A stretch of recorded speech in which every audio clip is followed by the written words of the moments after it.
When recovering forward drives using winching techniques, it can be quite complex. This is a simplified version of the snatch block used with synthetic rope. Let me introduce you to the CAOS product, the 6-inch recovery ring and the 4-inch recovery ring.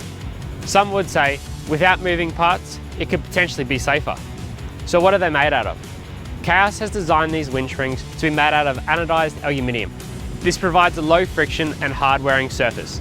These winch rings are used in conjunction with our 14-ton soft shackle, our 20-ton soft shackle, and can be used with synthetic winch ropes, but can also be used with our 20-meter winch extension rope. So which ring is for you? Our 4-inch ring can deliver up to 8-ton working load limit, and our 6-inch ring can deliver up to 14-ton working load limit. Both these ring sizes also come in different colours, and they also come with their own protective carry bag, which has a see-through bottom, allowing any water to drain through it before it goes back in your kit.